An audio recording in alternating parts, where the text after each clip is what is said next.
So hello everybody, good morning I think to most of you, and good afternoon to anyone joining us in different regions around the world. But to all of you, welcome back to the second day of the 5th annual Sub-Sahara Spectrum Management Conference.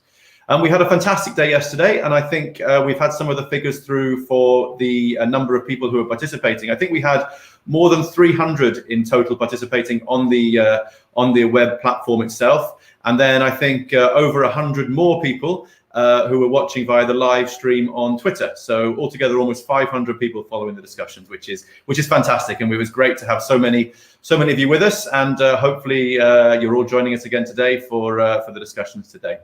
And we had a great start to the proceedings yesterday as well. We had some really interesting panels and showcase sessions. So the focus yesterday was on WRC-19, and in a second, as we're talking about now, we're going to be moving forward and looking to WRC-23, so building on those discussions that we had yesterday and looking forward to WRC-23. Before we get started, just to quickly mention that if you did miss any of the proceedings from yesterday, then don't worry, all of the sessions were recorded, and you should have received an email, I think, after the end of the proceedings yesterday with the links to enable you to view those sessions, and also feel free to share with any colleagues who maybe weren't able to watch. So you should have received that, and you will be receiving a similar email after today's proceedings and also after every day of the conference as well. So now on to today. As I mentioned, following the discussions yesterday, which looked at WRC-19, we're now going to be moving on to look more towards WRC-23. And in a second, we're going to have our first panel of the day, which is going to be focusing specifically on that, looking at starting the path towards WRC-23. Following that, we then have the second group of our showcase sessions. So the 3 showcases that we have running today, we have a showcase on stage 1, which is going to be looking at delivering the requirements of 5G with 6 gigahertz, and that's hosted by Colliago. On showcase stage 2, the session is going to be focusing on industry transformation powered by 5G, and that will be hosted by Ericsson. And on stage 3, we have a showcase hosted by Intelsat that's going to be looking at the role of satellite in bridging the digital divide. So those 3 showcases will be happening in parallel in about an hour and a half's time. So again, all of those are being recorded as well, so you'll be able to catch up on any that you don't choose to watch after the event as well. Following that, we have an hour or so's break, and then we move on to session 3, which is going to be looking at the C-band, specifically focusing on the C-band. And finally, we finish today with the first of our Have Your Say sessions. So for those of you who have participated in our events before, you might be familiar with the format we use for the Have Your Say session. This is your chance in the audience to get involved. So all of you will have the opportunity to bring your audio, bring your video feed live, and become part of the discussion. So please make sure you join us for that, and be ready to request to bring your audio video feed live, and you can have your say on some of the discussions that are going to be happening in the panels today. So we've got lots going on. I think it's better we better get started. So without further ado, I'd now like to welcome to the stage Mario Manovitz. So Mario, welcome. And Mario, for those of you who were with us yesterday, will know we were delighted was with us to open the conference alongside John Omu from ATU. And Mario, it's great to have you back now to lead the session that we're going to be having focusing on WRC-23. So I'd like to pass over to yourself. I know first of all you're going to be delivering a keynote presentation, and then you're going to be introducing our speakers for the session. So looking forward to it, Mario. Thank you very much, and over to you. Thank you very much, Dan. So good morning to all of you that are joining us from Sub-Saharan Africa, and good afternoon or good evening for others that are joining from elsewhere. It's a pleasure to be here today with you again after the opening yesterday, as Dan mentioned. So today in this panel, we are going to focus on the preparation of the WRC-23 and what's in it for the region in particular. So if we can start with the slides, then as you all remember, we had the memorable WRC-19 at the end of last year. It was held in the region, by the way. It was held in Africa, and it had a record number of participants, over 3,400 participants, representing 163 countries and 129 other organizations. So it was a successful conference with a record number of proposals, nearly 2,600 proposals. And it indeed decided on many important things for the future of the industry. Next slide, please. So, as we said, I'm not going to insist on the results because you discussed this yesterday, as Dan mentioned. But I'm going to insist on the cycle that we have after every conference. So we are in the first year after the conference. So we have already gone over the CPM1, which is the conference preparatory meeting that meets right after the conference and prepares the plan for the studies to be carried out in the period between two conferences. And you can see there in the dotted rectangle that these studies are carried out in the ITUR study groups framework. We have 6 study groups that deal with the various issues that are contained in the radio communications in general and in the conference agenda in particular. And at the same time, or in parallel, we have the regional groups that are coordinating their positions for the next conference. When this work is done, then we carry out a second conference preparatory meeting to consolidate the results and to issue a report that is an input to the next conference. So if we go on with the slides, yes. In parallel with that, the Radio Communication Bureau prepares all the material and all the logistics necessary for this to happen. And despite the COVID-19 situation that we are all facing, this has been carried out on track. So the final acts have been published at the beginning of the year, as was planned. And I have the pleasure of confirming to you what I informed yesterday, that the 2020 edition of the radio regulations are ready and they are available for download from the ITUR website if you so wish.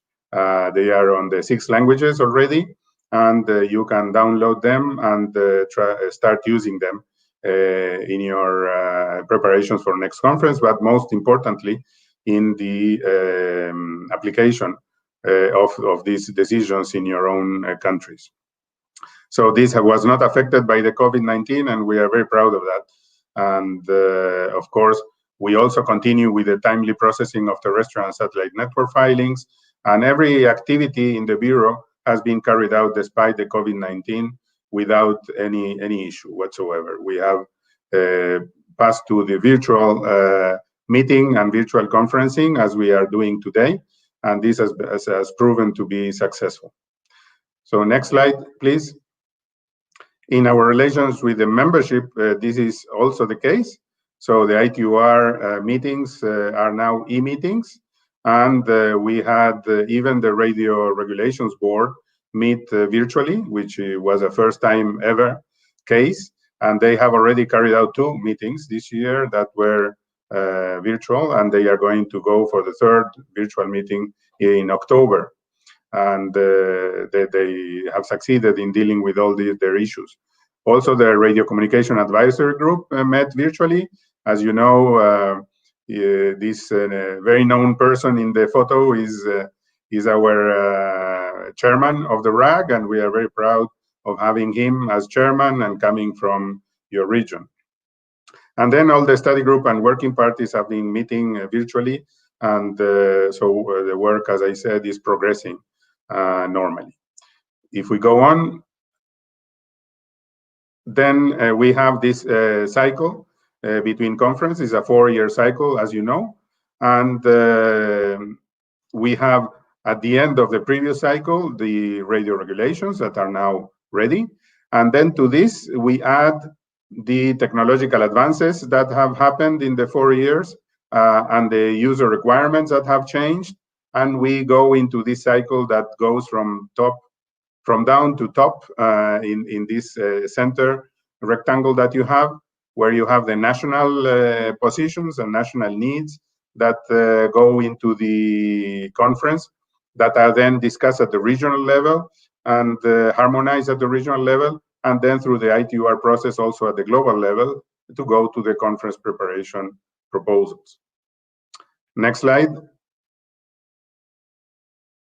So the regional preparation has also been going on time despite the COVID-19 situation.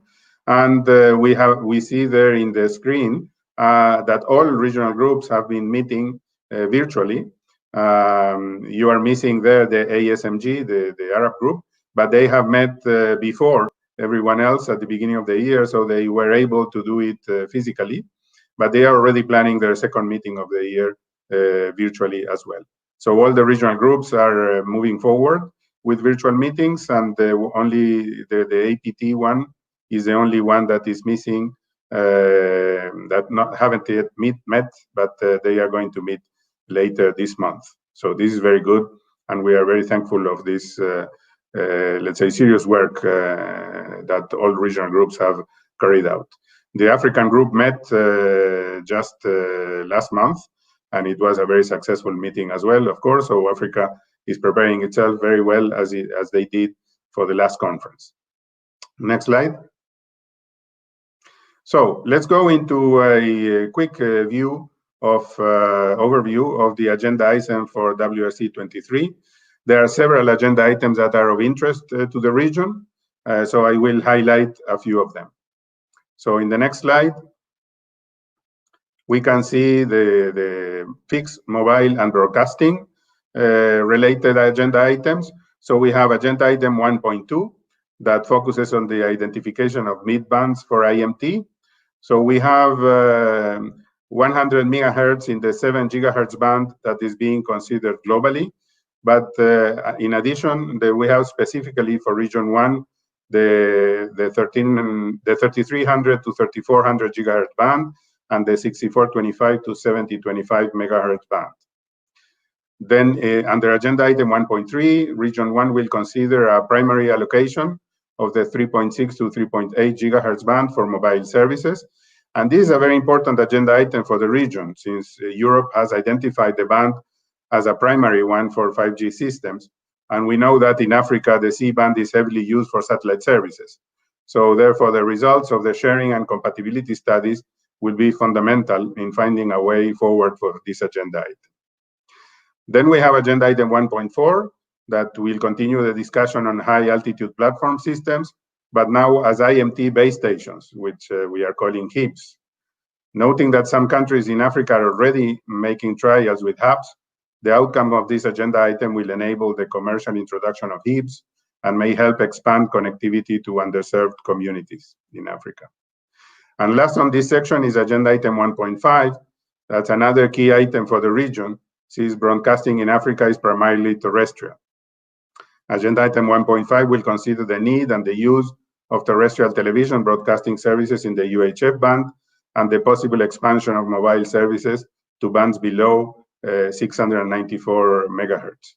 We have a task group 6.1 that was tasked with the sharing and compatibility studies between these services. So the broadcasting community, after a very easy WRC-19, will have a very busy WRC-23. If we go to the next slide, then we have more maritime and aeronautical, and we have agenda item 1.11 that supports the modernization of the GMDSS and the implementation of e-navigation that is important for the region. Moving on to the science issues, we have two agenda items on Earth exploration satellite services and one agenda item on space research service. And finally, looking into satellite issues, we see a continued interest in Earth Station in Motion, or ESIMS. ESIMS communicating with geostationary space stations in the KU band will be considered under agenda item 115. And of course, the outputs of this agenda item should not impact Appendix 30B, as you know. Then the operation of ESIMS communicating with non-geostationary space stations in the KA band will be considered under agenda item 116. And finally, the increased interest of the Internet of Things is reflected in agenda item 118, which will consider spectrum needs for narrowband mobile satellite systems. So these are, if we move, these are the main agenda items that are of interest to the region. As I mentioned, we have the CPM2, the second conference preparatory meeting that is coming in 2023.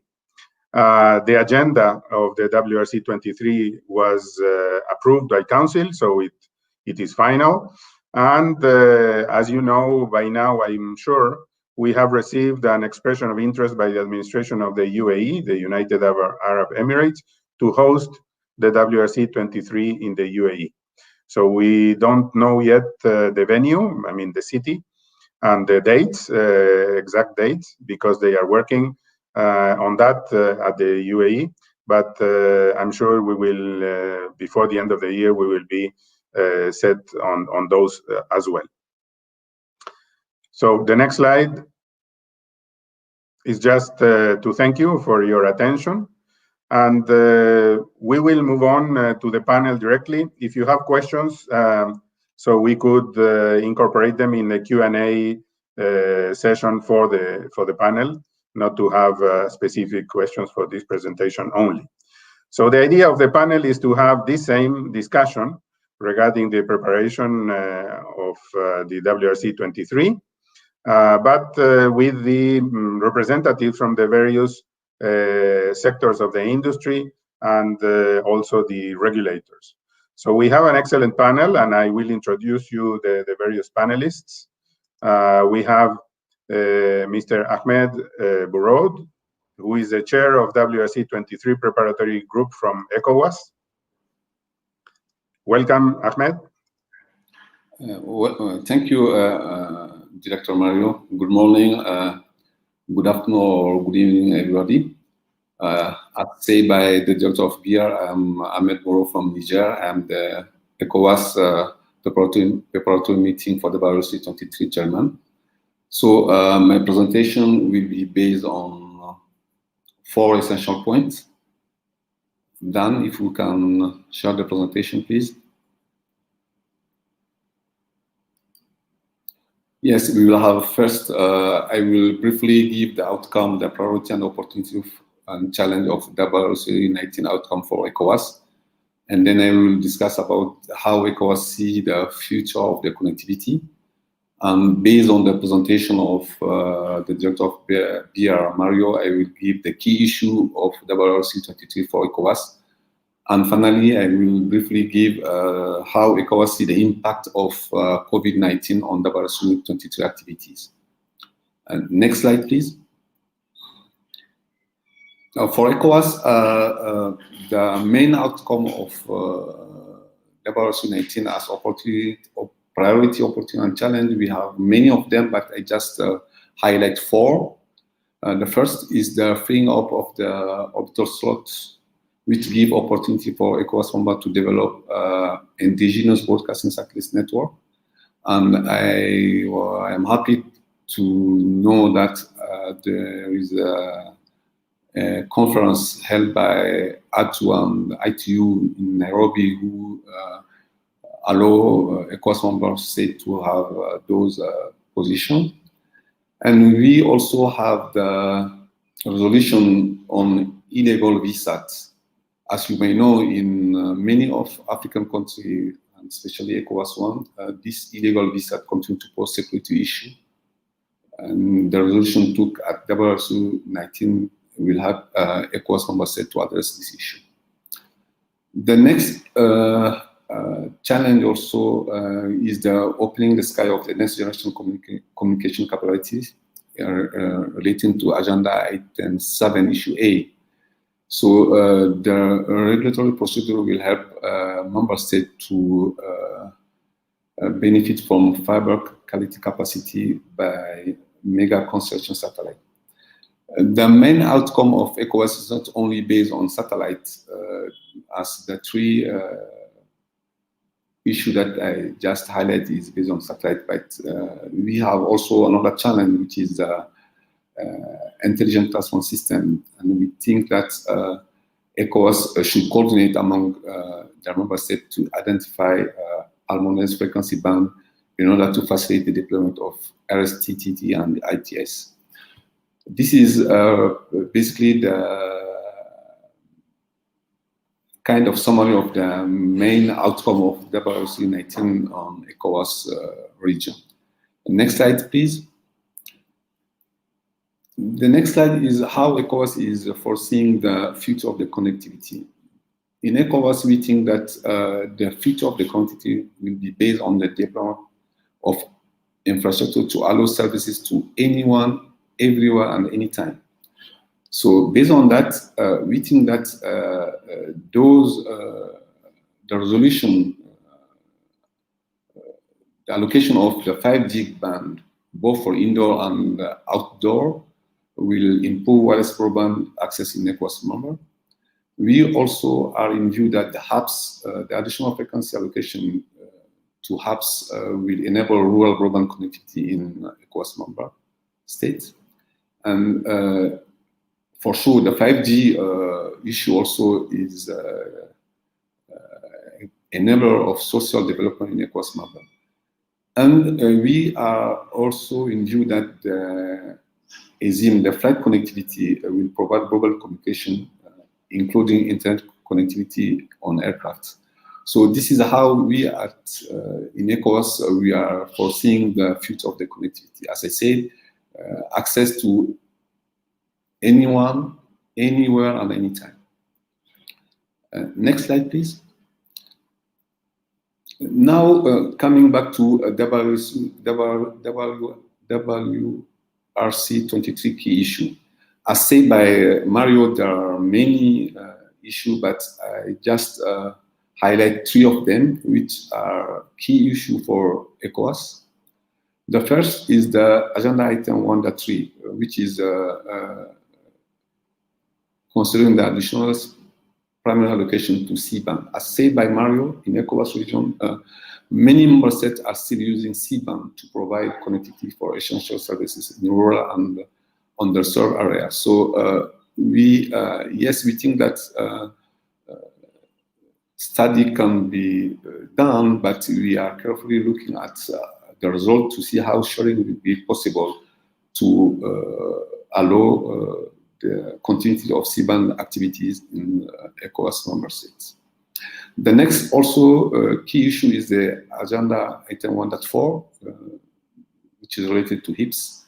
As I said, we at ECOWAS we are thinking that the future of connectivity should be based on anywhere, anytime, and for anyone. So we think that HIPS will allow member states to provide mobile broadband connectivity to underserved communities.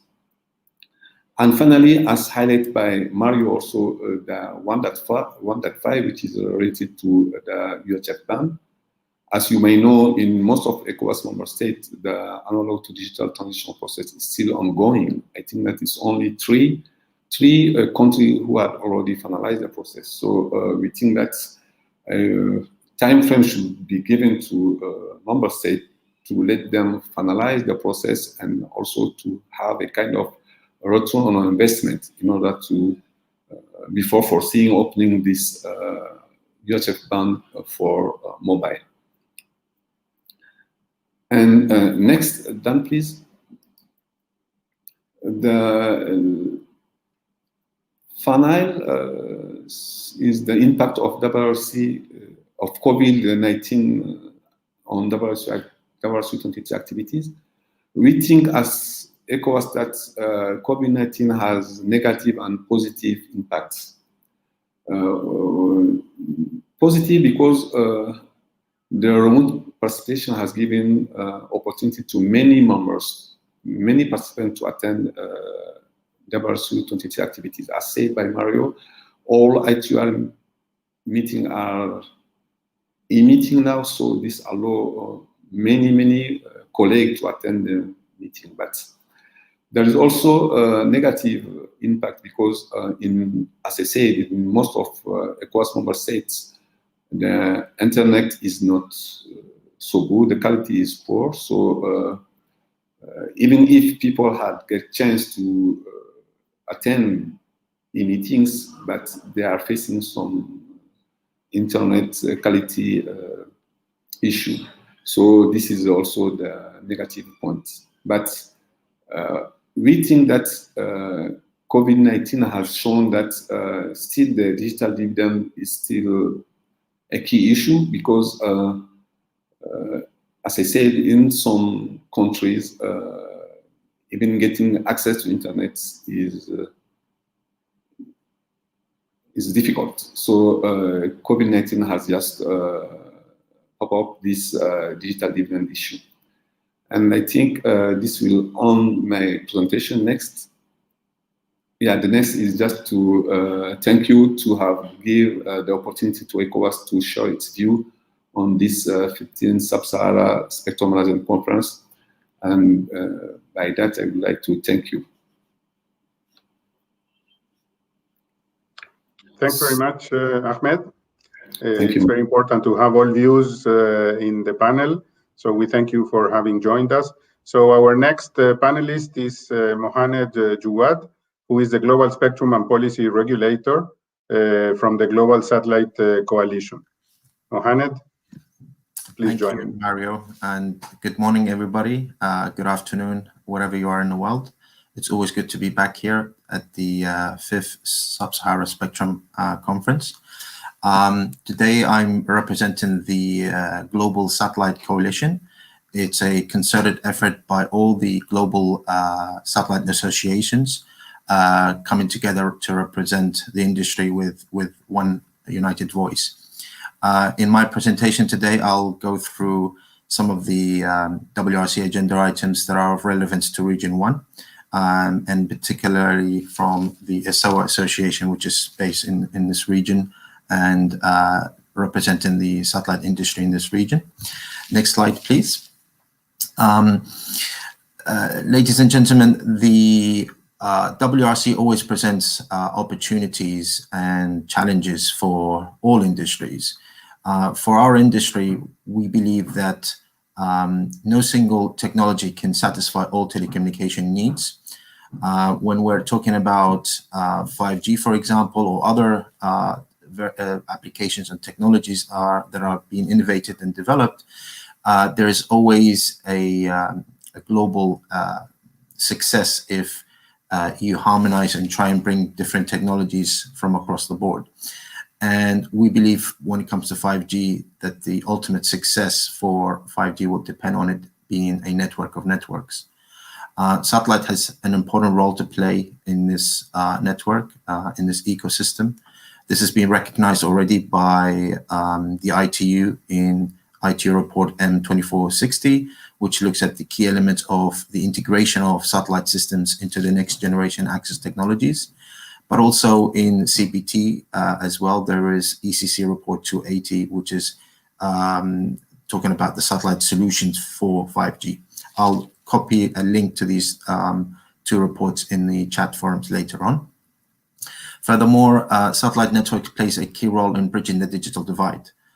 With the progress and the growth that we're seeing for Internet of Things and 5G, there is a concern and a valid one that the more you look at urban areas, you are foregoing the suburban and rural areas, particularly in this region in Africa. And my colleague Ahmed mentioned COVID-19, which has shown some opportunities and challenges. When it comes to the satellite industry, sometimes we're out of sight, out of mind. Not everybody is aware of the satellite industry and the important role it does. But with COVID-19, as unfortunate it has actually shown a light on how the satellite technologies and the satellite operators have been providing uninterrupted services, in many cases free, unencrypted services to across the African continent. This has gone uninterrupted and providing valuable content, whether it's for education, for e-health, medicine, and also for critical services that we'll talk on in the coming slides. All of this is provided an increase of connections for rural broadband connectivity. And we're seeing this not just in Africa, but also other parts of this region. In Europe, for example, providing key broadband connectivities to rural areas as well. So when we're looking at enhanced existing satellite allocations, the opportunities for our industry is the innovation. And in each WRC cycle, we see that the satellite industry has moved a step forward, as with other industries as well, in terms of engaging actively into how we can be part of an enhanced holistic network. For example, in the space segment, you're seeing high throughput satellite connectivities now, electric propulsion satellites, which extends the lifespan of the satellite, but also in the ground segment with phased array antennas. These are non-movable antennas that allow new applications such as eSIMs to provide connectivity to planes, vessels, and also trains and land vehicles. So this has been represented as a clear example from the WRC-23 agenda items. One of them is agenda item 115, that's looking at KU band and trying to utilize the KU band frequency 1275 to 1325 to provide connectivity to onboard planes and vessels as well. And agenda item 116 is looking at the NGSO eSIMs in Ka band. There's been an extensive amount of studies already done in Ka band for eSIMs with the outcome from the last cycle in agenda item 1.5 looking at GSO eSIMs. And this is following up from that progress to look at NGSO eSIMs. And then we move to agenda item 117. This is looking at satellite-to-satellite links in KU band and in Ka band frequencies. If you think about this, it's almost providing or studying the ability to have fiber networks in space. This is an unbelievable opportunity for the satellite industry to look at new applications in space to provide connectivity all around the world, rather than digging fiber terrestrially, which has a very cost, but also a maintenance element. Having this done over space is going to be a huge opportunity for the industry. And then agenda item 118, which is looking at new MSS allocations for narrowband mobile satellite systems. The reference to all of these agenda items are included in the resolutions and on the slides.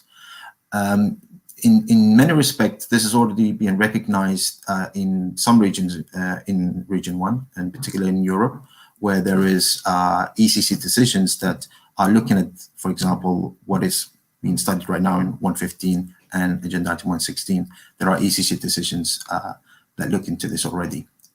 Next slide, please. Then we move into the challenges. We've heard many times how C-band is always coming up in every WRC. There is a valid reason for that because of the importance it provides for the satellite industry. There is currently agenda item 1.2 that's looking at 3, 6, and 7 gigahertz. Mario and Ahmed already alluded to this agenda item. And we think there is a huge importance that Africa will play in certain frequencies that are being used already in Africa. So maintaining access to these frequencies will be important. Agenda item 1.3 is slightly different. It's also, from my viewpoint, it's an odd agenda item because it doesn't sit with the other agenda items because it's looking at the mobile service in 3638 to be elevated from secondary to primary. And there is also topic 91C that's looking at IMT technologies to be utilized in the fixed service allocation. The introduction of IMT identification or in the fixed service is going to be very, very important for Africa to look at because currently the FS is used for point-to-point trunking applications. If you were to introduce IMT technology, it will be for point-to-multipoint applications, and this will severely impact the FSS usage in many bands because in many bands, FSS and FS today successfully share and coordinate adequately because it's point-to-point. But when you introduce multi-point, it will be very difficult to share. And many countries rely heavily on C-band services, not just for the typical broadband applications that we've talked about, but also for critical and safety of life applications.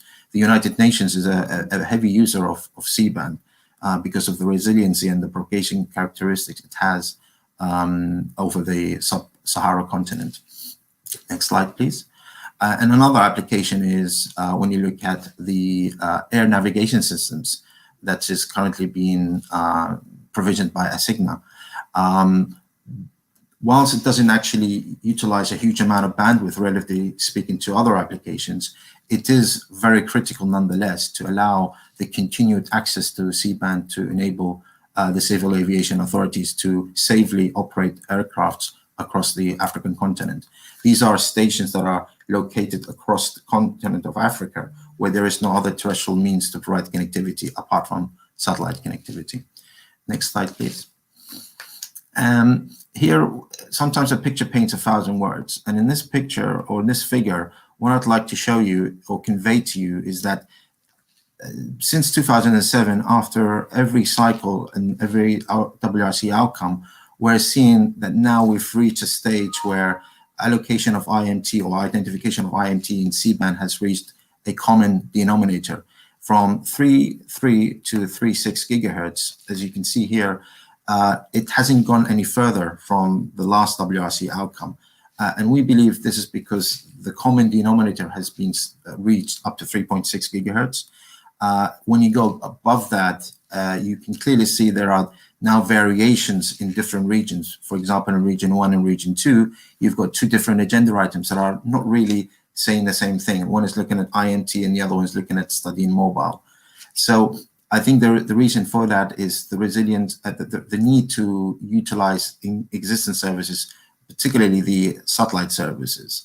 The yellow box indicates agenda item 1.3, and the orange box indicates agenda item 1.2.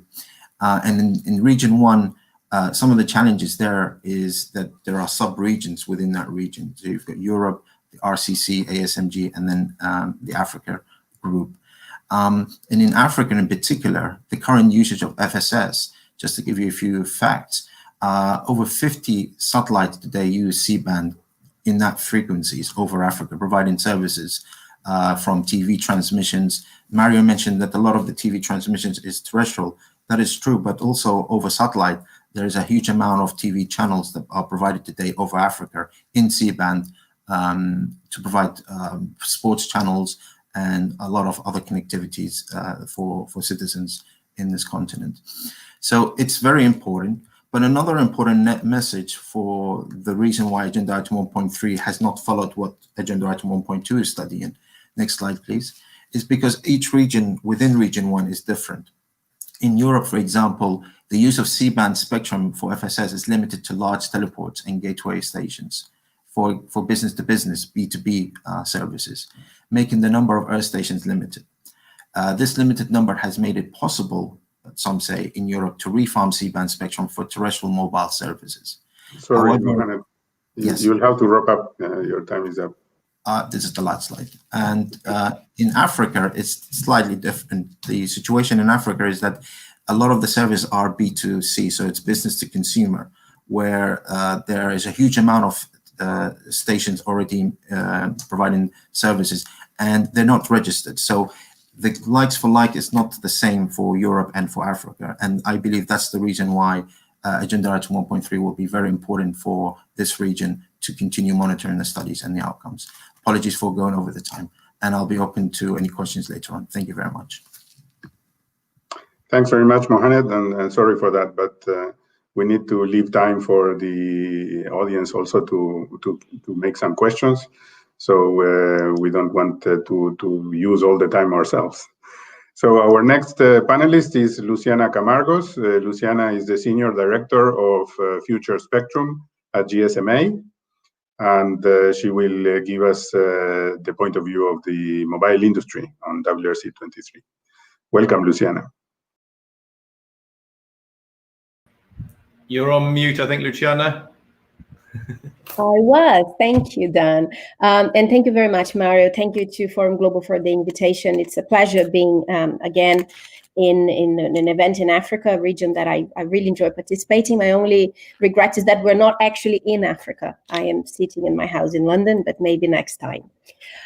So as Mario said, I'm the Senior Director for Future Spectrum, and my role at the GSMA is to look into future of spectrum usage, new bands, how to improve the mobile services, how to grow the mobile services. So if we can move to the next slide, please. We see that WRC-23 will address various different points of IMT and mobile industry spectrum, and the reason for that is because we have it's as almost as if we're catching up with what was done in the past, and we have not entirely done, or things have moved on a bit. So we see, as Mario already indicated, but also previous speakers already indicated, agenda item 1.5 will talk about UHF, and then we have a number of mid-band spectrum being discussed, and then we have a bit of mixture between mid-band and capacity band spectrum. So there are actually 4 agenda items that deal with these bands, different from previous conferences where we had everything in one agenda item. For IMT, we are all spread into a number of agenda items that we have to look for and to work, and also they're in different groups, which makes this cycle a lot more complicated for the mobile industry than previous cycles. Next slide, please. On this slide, we're just trying to show a bit the difference of which bands are being discussed in different regions.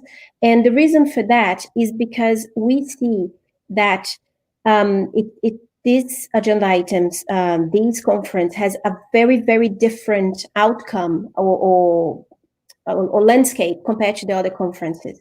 But we also, in the past, we used to say that WRC was looking into 10 years ahead. So we do a WRC and IMT identification, and in 10 years' time, we'll, give or take, we would have local implementations. What we see now is that in many cases we're actually looking for to catch up with previous conferences. UHF, for example, regions 2 and 3 dealt with that in WRC-15. Region 1 is now looking into the needs of both services, into how to expand possibly IMT in this band, and it is very important for the mobile operators. On the C band, however, 3.3 to 3.8, these we discussed in 07. We had some identification in 07, some parts decided not to identify. But if you think about that, in 07, when some of the wards said we would like 3436 for IMT, Europe said we would like 3438 for IMT, and everyone said, no, no, no, you cannot have that identification.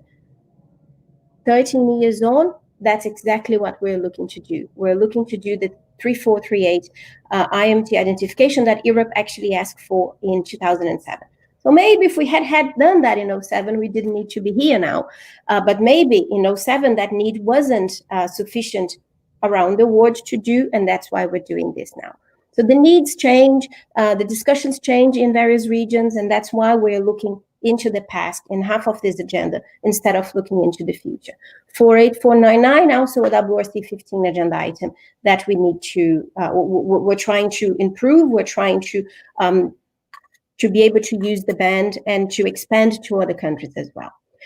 Then we have the new band, and if we go to the next slide, then we see that the 6425, no, sorry, previous one, 6425 to 7125 is part of it discussed for region 1, part of it discussed for regions 2 and 3.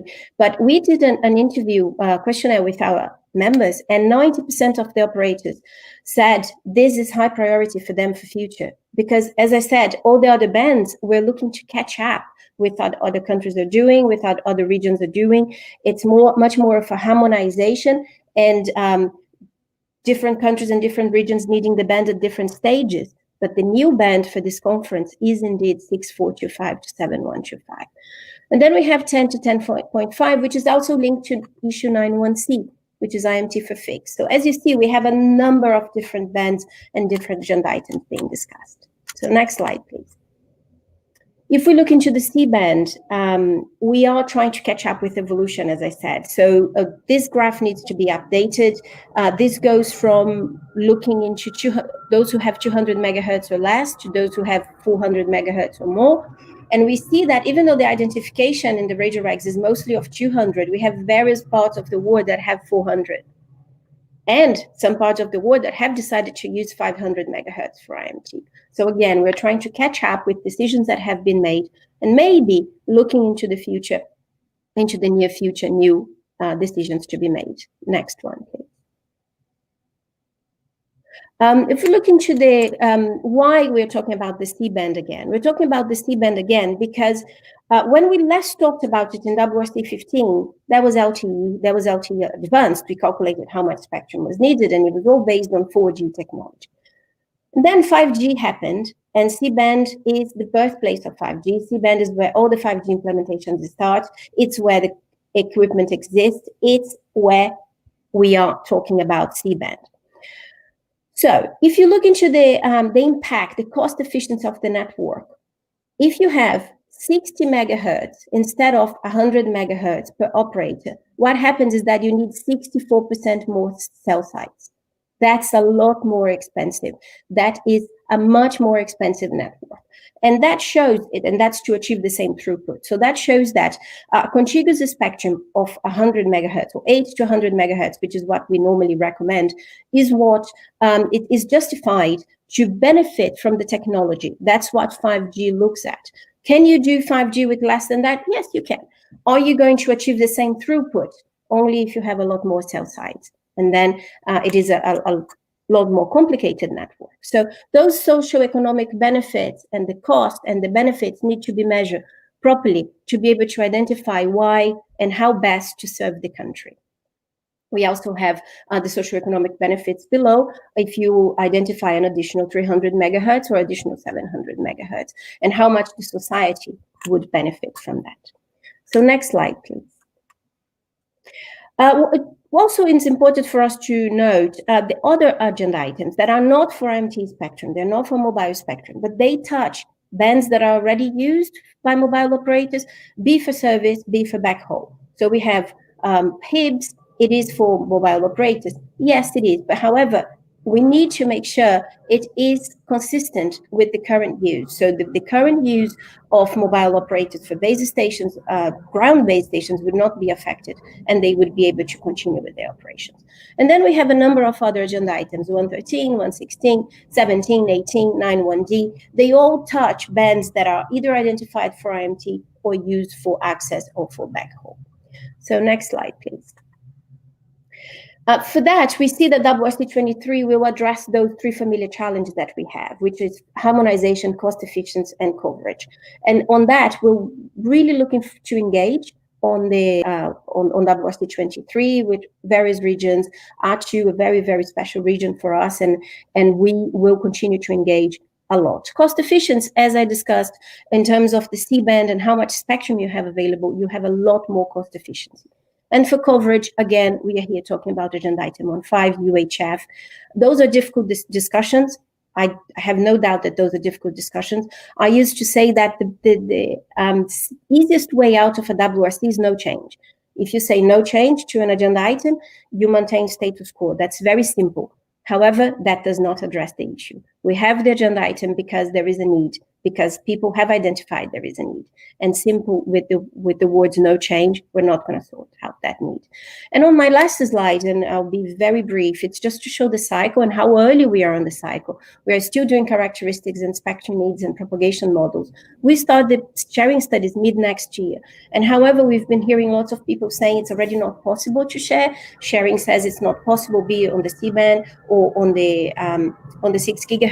I think we still need to do the discussions.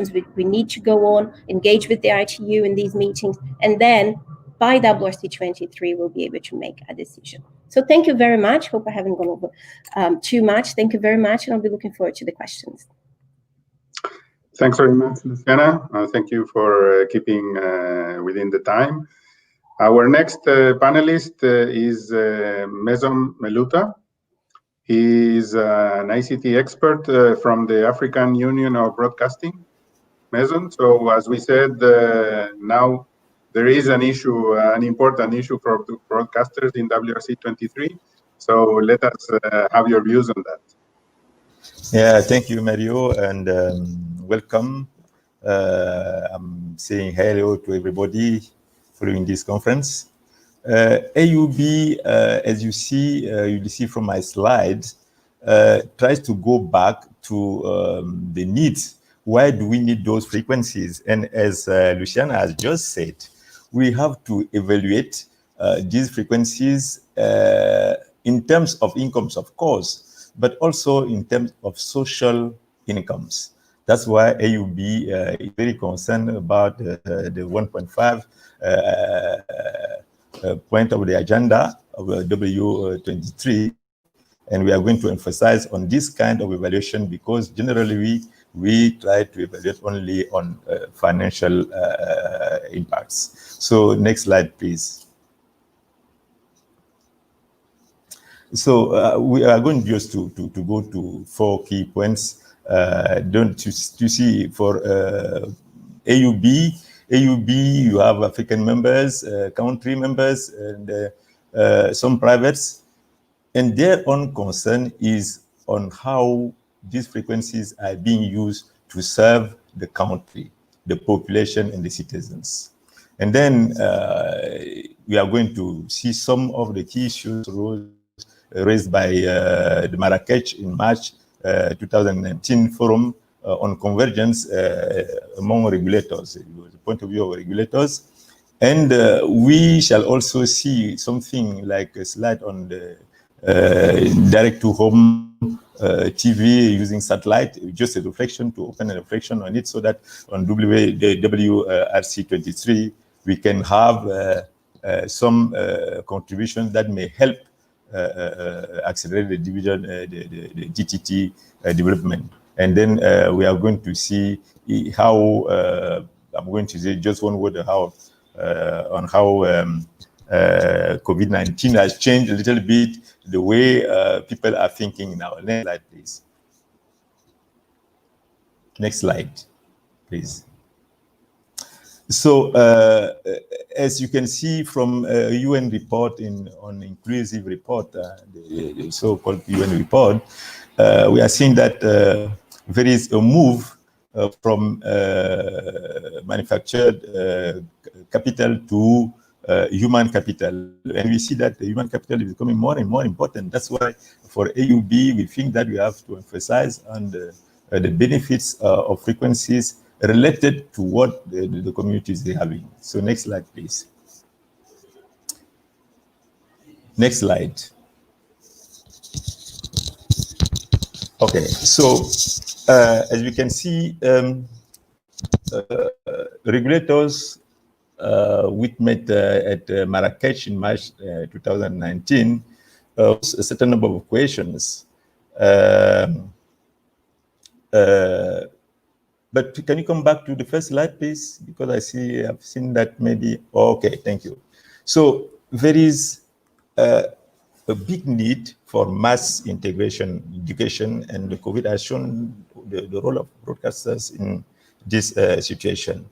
And we need to, they need to conserve their cultural identity. This thing comes every time in different ITU meetings, but of course, ITU doesn't deal with the content issues. But we, for broadcasters, we need to go back to these content issues so that we can explain why African countries, sub-Saharan especially, can choose this or this other position. They say that frequencies used for broadcasting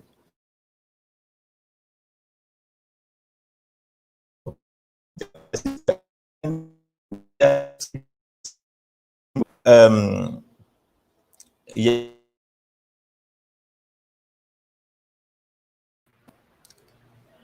Okay, so okay, you're back. We lost you for a second. It sounds like you're back though, so hopefully that's okay. Sorry. Go on. Go ahead. Okay. So AUB members, considering all this thing, they think that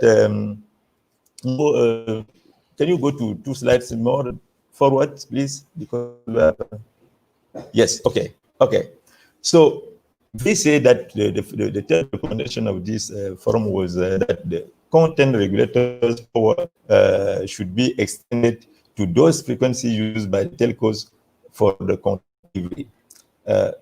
I think we have We have a problem with this slide. Come back, please, because something has gone wrong somewhere. Sorry. Okay. Okay. So from the assumption of what I've said previously, they say that the frequencies are only vehicles. They are only vehicles. And because those achievements of frequencies are on the citizens, on people, so these frequencies are priceless. They are priceless because it is the raison d'etre of the states. The state want to deliver good education to citizens and good applications for the mass of populations, and that's why they see that these frequencies are priceless. Therefore, they recommend that the frequencies should be protected when it comes to terrestrial broadcasting. Next one, please. Next slide. Okay. So they did say also that broadcasting is generally very poor. I mean, we do know it, but if we want to release the band, for example, for the UHF band, we should have help from telcos. I don't know, this is a speech, but I think on one hand, release the frequencies, for example, of the UHF band, but in the other hand, they don't have money to invest. As Mohammed said, the problem of investment is very important, especially with the economic difficulties of most of the sub-Saharan countries. And we see that this digital dividend can only be released if the digital transition is completed and accelerated. Next slide, please. Next slide. Yes, as I was saying, sub-Saharan, no, the previous one, please. Yes, sub-Saharan countries, we have seen the presentation of satellite broadcasting of TV, which is something very interesting. And also Agenda 1.3 of WRC of 2023 is important because it has to link the station broadcasting stations in the different countries.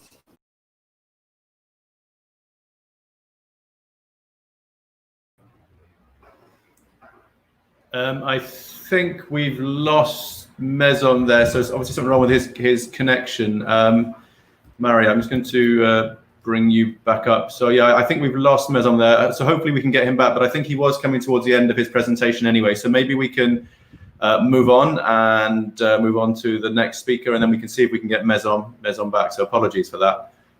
Yes. Okay, no problem, Dan. So we'll move on to our last, but certainly not least panelist, which is Elizabeth Mingwala, and she is representing the GSA in Africa, which is well, you will explain, but is a representation of the equipment manufacturers for the mobile industry. So Elizabeth, welcome, and the floor is yours. Thank you very much, Mario, and thank you very much, everybody, for being here to listen to what we have to say. So this morning, I'm speaking on behalf of the Global Mobile Suppliers Association, Spectrum Group, that is responsible for interfacing with the African region. From the ITU perspective, we refer to our team as the GSA ATU team. Our team consists of Spectrum professionals from 7 member companies of the GSA, namely Ericsson, Huawei, Intel, Nokia, Qualcomm, Samsung, and ZTE. Many of my colleagues are on this session today and may probably enrich the conversation if time allows as we go on. The next slide, please. So I thought I should start by providing a brief introduction of the GSA. It's a new player in this field, and I thought it would create some context for our engagement in WRC-23 preparatory process, both globally and specifically regionally in Africa.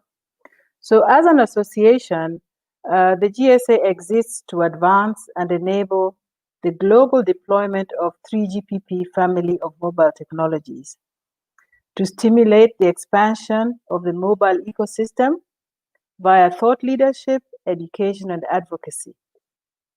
It is the only industry association that is exclusively representing the interests and objectives of the mobile industry suppliers. One of the things that many of you probably know is that the GSA researches and develops unique and trusted mobile industry content that is widely referenced. In particular, I wanted to point to the database of 3GPP user devices, networks, technologies, and spectrum.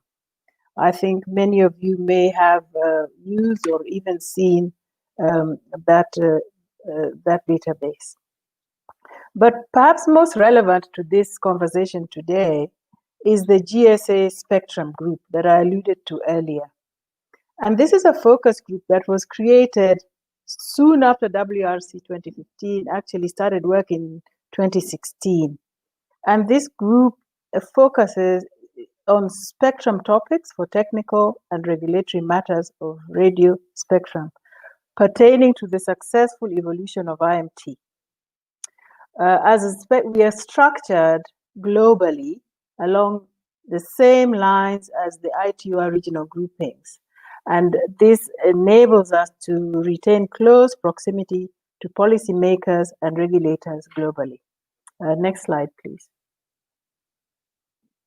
So, if you keep us in mind what the GSA is and what we do and that we are globally situated, I've put this slide up just as a snapshot of the agenda items that have been discussed previously, but also to color code the agenda items that are of direct interest to the GSA as a suppliers group, and also the agenda items that are of indirect interest because they touch on IMT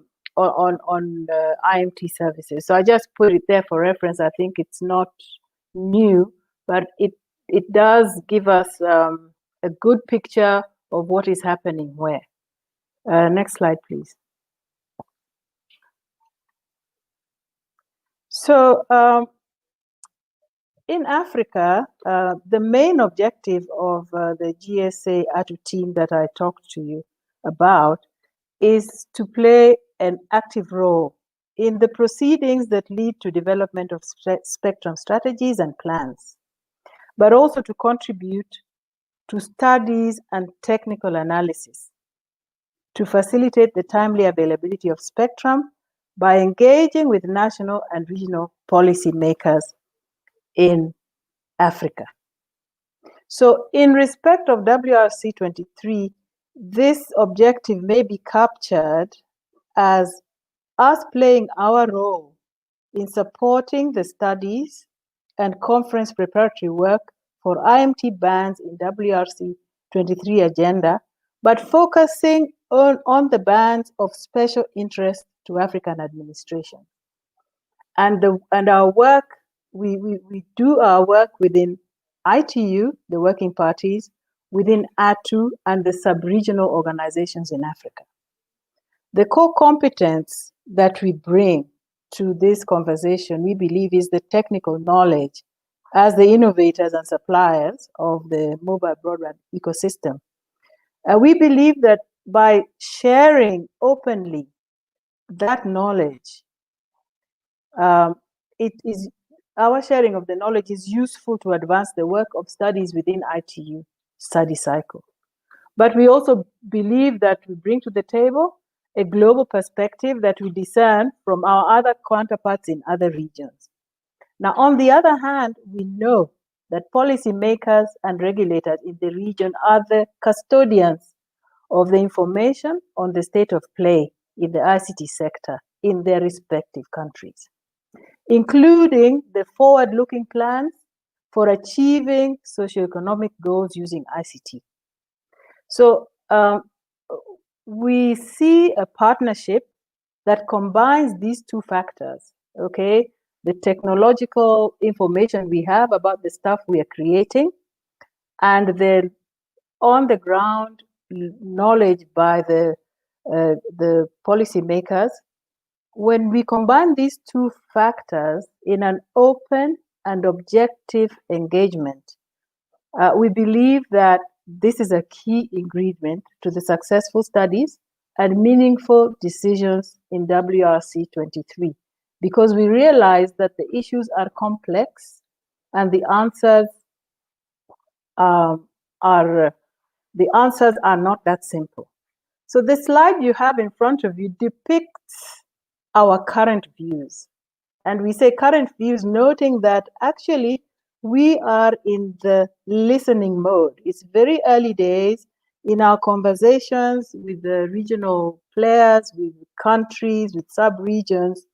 We have a keen interest at this time to discern the actual priorities, but even more the concerns of countries.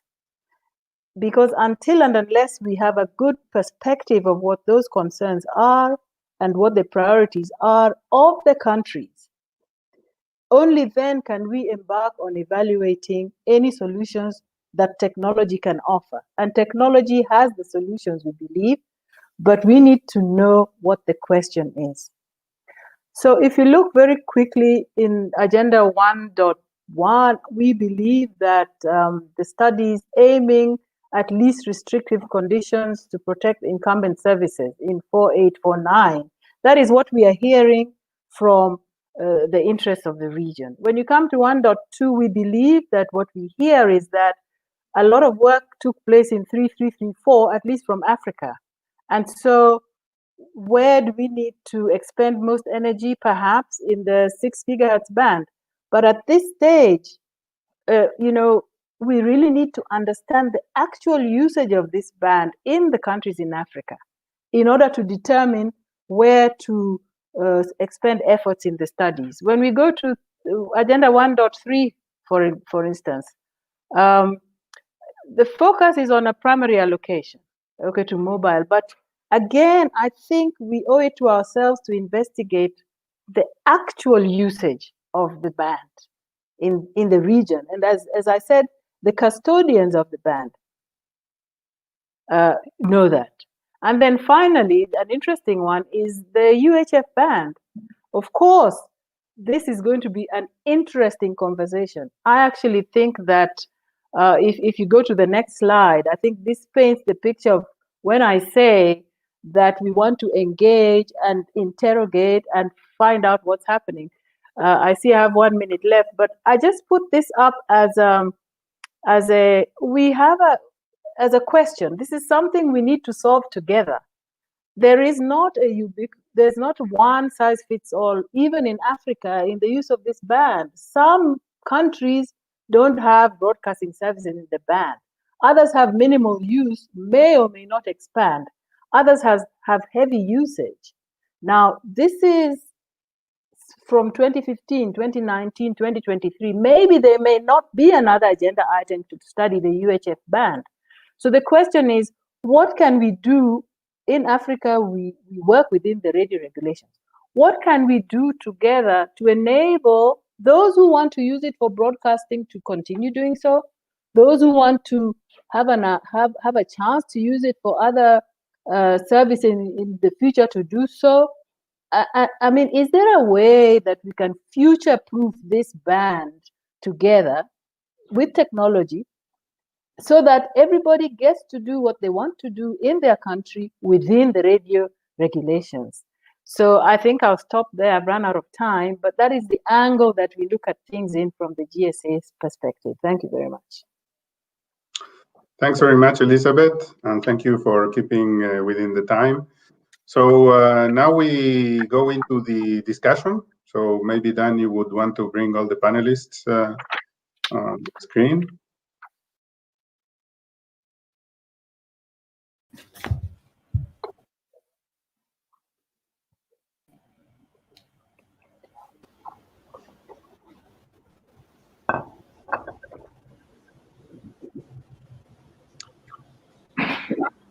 So let's start then the discussion.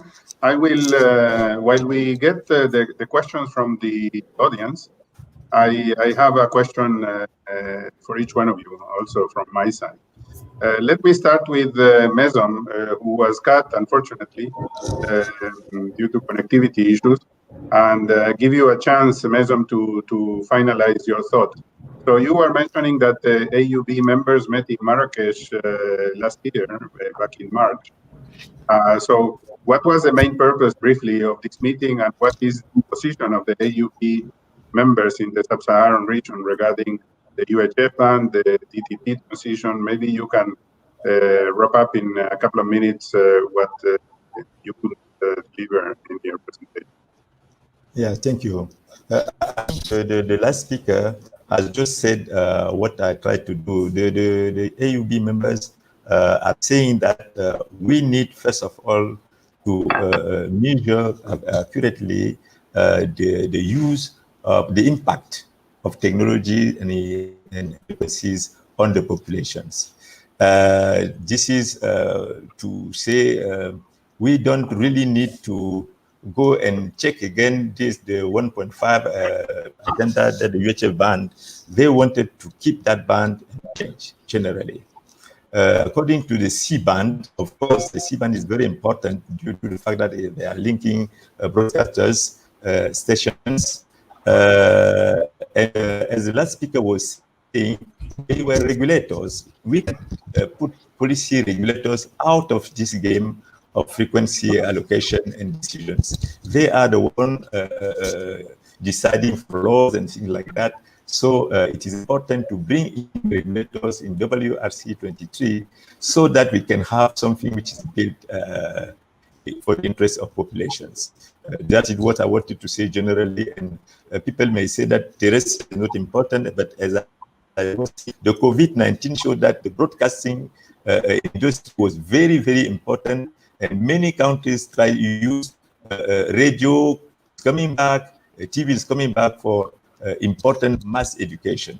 And these are the main concern of those things. And for digital television coming from satellite, their concern is, for example, as you see the last slide, when the program is being broadcast through, for example, 4 a.m., it is already 10 a.m. here in Central Africa. So we need.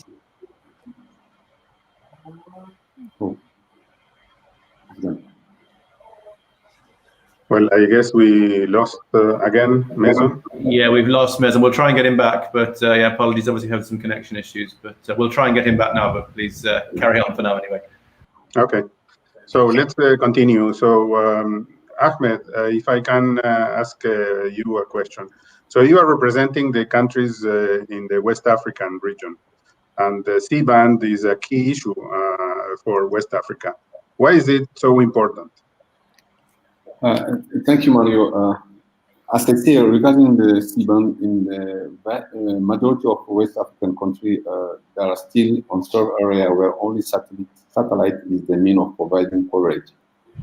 So for those countries, I think that we need a sort of moratorium to prepare the transition to allow them to deploy alternative infrastructure such as fiber, or also to switch from C-band to KU or KA band. So for them, I think if I took the case of Niger, where we have almost 75% of the country which is unserved area. So it's, and Niger is a huge country. So it's difficult to the country to deploy fiber optic. In this case, C-band, satellite and C-band is a solution. And also we have aeronautic issue also using C-band services like ASECNA. I think that they have their main safety and security issue on those frequency bands. So for them, I think before moving to another frequency band or to another alternative infrastructure, we need to take into account their needs, their interests. This is the main reason why for West African country, the agenda item related to C-band is a key issue. Thank you, Mario. Yes, thank you very much. So,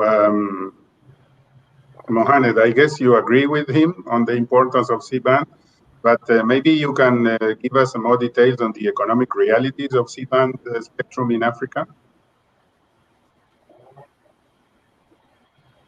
You have to unmute yourself. Sorry, thank you, Mario, and thank you to Ahmed. And maybe thank you to all the presenters for a very educational presentations.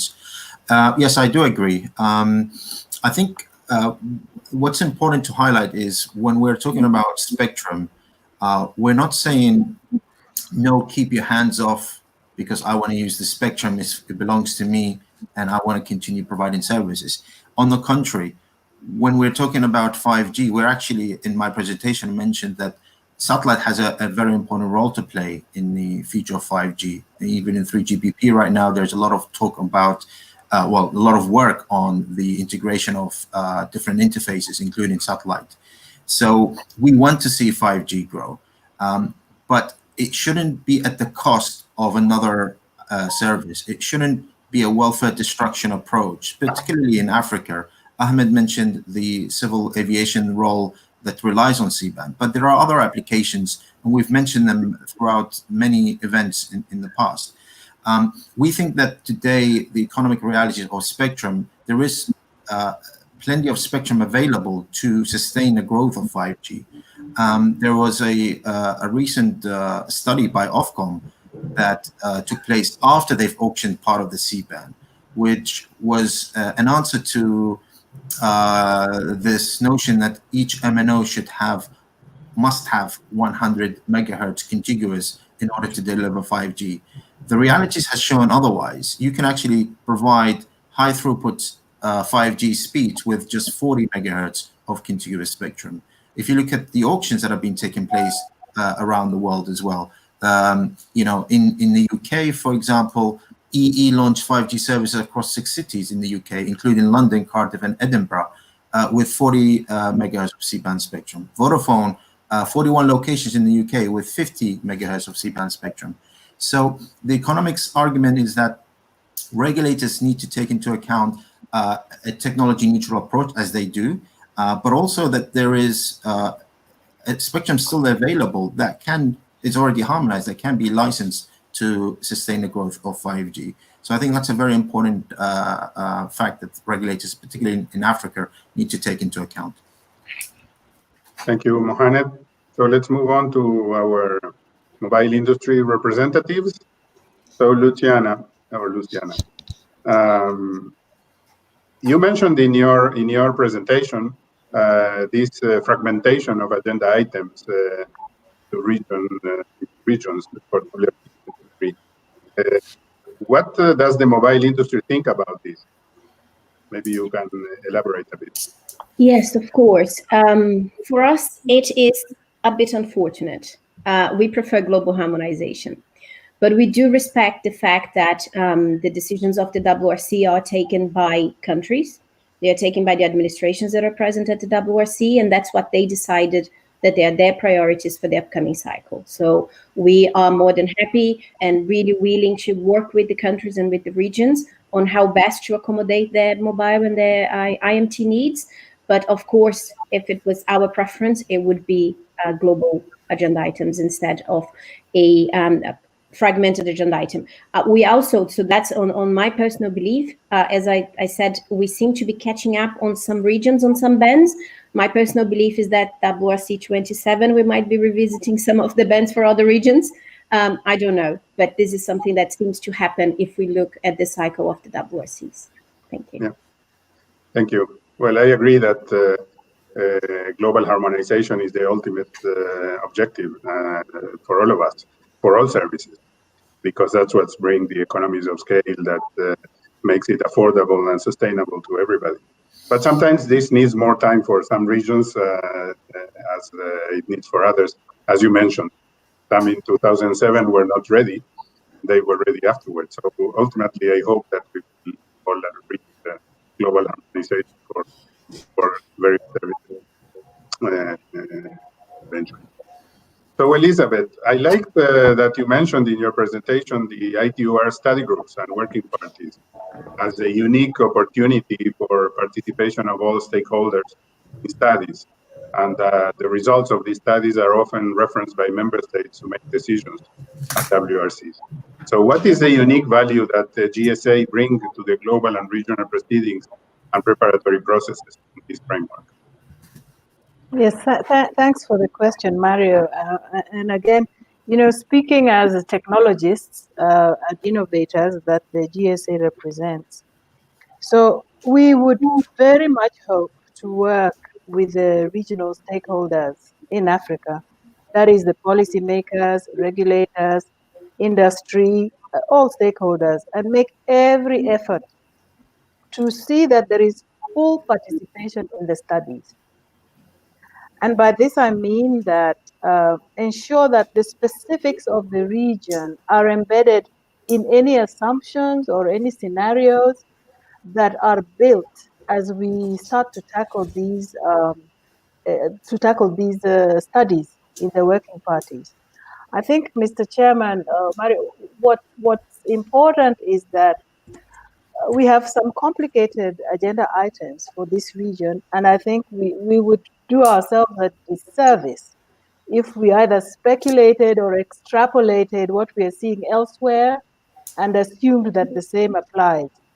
And so we think that having administrations from Africa, having people from Africa actually participating in the studies, doing the studies themselves. And this is where we as GSA, we are open to bring our experience, our expertise, our technology, our resources as appropriate, put it in the hands of the administrations, work with them, so that the studies being done in Africa are for Africa and present the African situation. I think that is the value that we aspire for as GSA. And we are open, we're speaking openly to all who are listening, countries, groups of countries, sub-regions. Our doors are open to discuss with you what we need to do to enable you and resource you to do these studies and satisfy yourselves that your result is your result. Thank you. Mm-hmm. Thank you, Elizabeth. So, as you know, a poll was conducted regarding which agenda items for WRC-23 would be more prominent. Let us see the results of the poll and compare them with other regions' results. So here you can see in the first column, you have the results of today. And then you have the comparison with the same questions asked for other regional groups or regional conferences during this year. So as we can see, the items that have most the votes are the 6 gigahertz band for IMT and the 3.3 to 3.8 gigahertz band for IMT, and followed by the UHF band. One thing that strikes me is that if we compare with other Region 1 conferences, which is Europe and the MENA region, the UHF band was much higher there. We had 40% in both, while it's only 19% in Africa. Maybe we could try to have an interpretation of that. Who would like to attempt an explanation for that?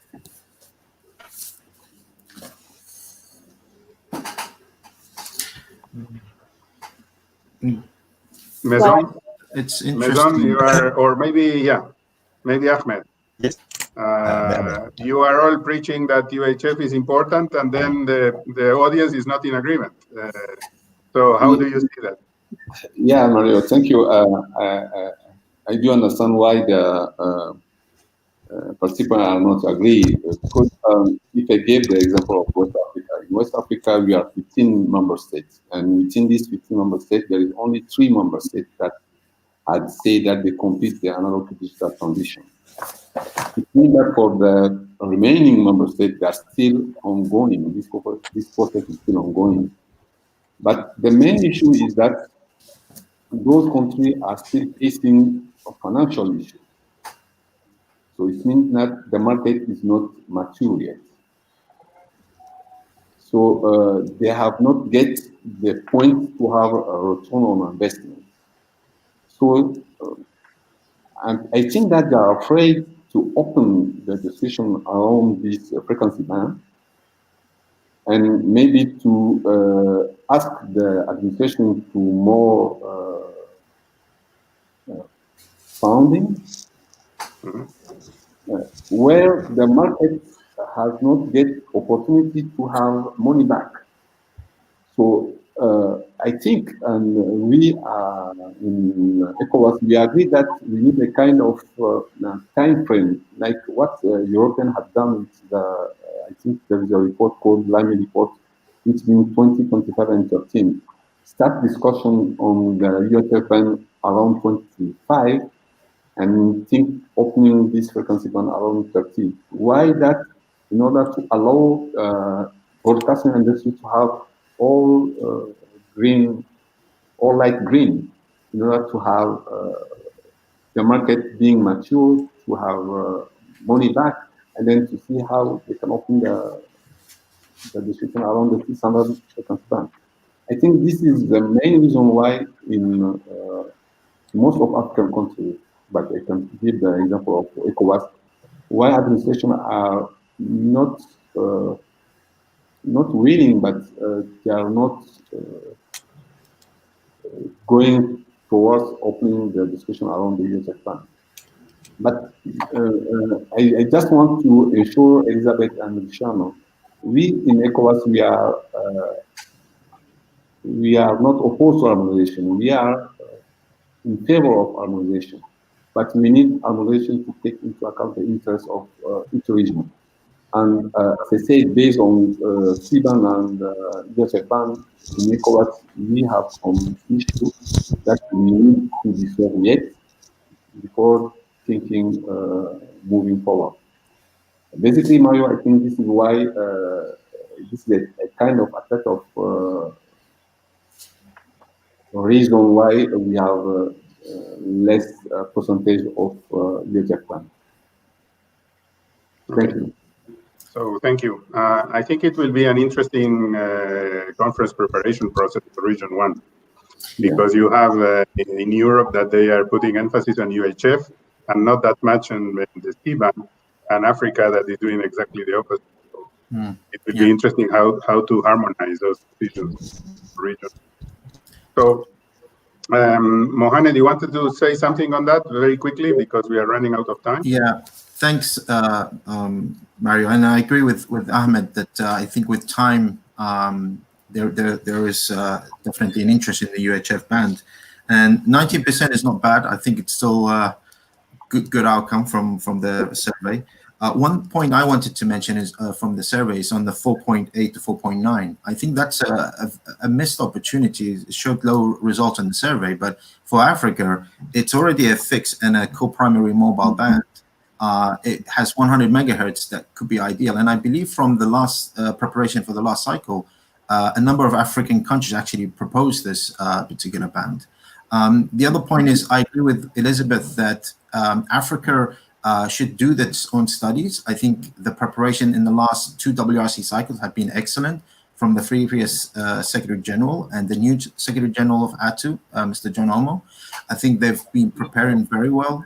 So I look forward to doing and seeing the results of studies conducted in Africa. Definitely support that notion.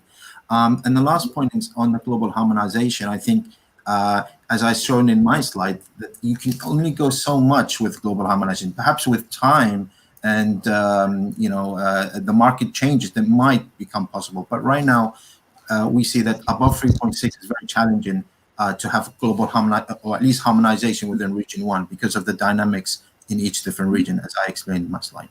Thank you. Okay, thank you. So we are running out of time. I think we have time for one question from the additional question. So I see a question that is addressed to me, so I will because now I think it's it might be important for all. So the question is that if the BR has any time plan for the first interregional WRC preparatory workshop yet, and if it is likely that it will be virtual. So just to tell you that we are continuing, and this message is very important, we are continuing our preparations for WRC-23 as usual. It's business as usual. The only thing that has changed is that when we cannot meet physically because of the sanitary situation, we do it virtually. But everything will be carried out as we always do. And of course, we will have the series of interregional WRC preparatory workshops as we used to do in the previous cycles. If it is going to be virtual or physical, it depends on the sanitary situation at that time. But maybe this the new reality that we will have after the COVID is that we will have these hybrid meetings where people that can travel to Geneva and come to the ITU and participate physically can do that, and others that cannot might connect virtually now that all these platforms are so developed. Because as it was said at the beginning, the good thing of this COVID situation is that virtual events have given the opportunity to many more people to participate in our meetings, and this is very good, and I don't want to lose that. So I want to continue to give the opportunity to everybody that is interested to join. So as we have just a couple of minutes left, I would want to give you an opportunity to just a 1 minute last message to the Sub-Saharan region for WRC-23 preparation. So let's go in the order that we had the presentation. Ahmed first, 1 minute. Thank you, Mario.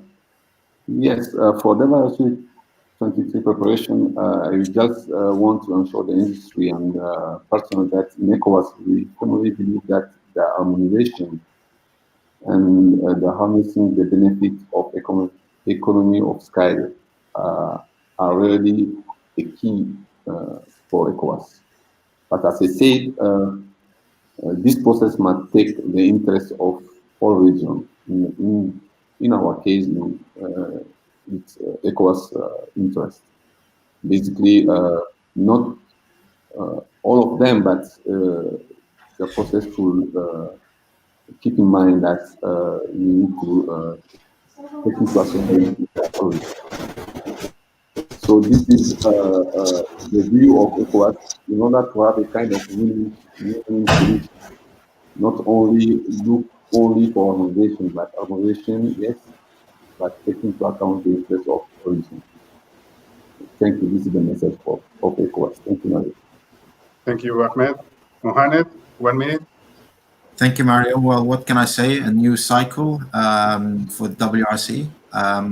We, within the satellite community, believe in doing regional studies.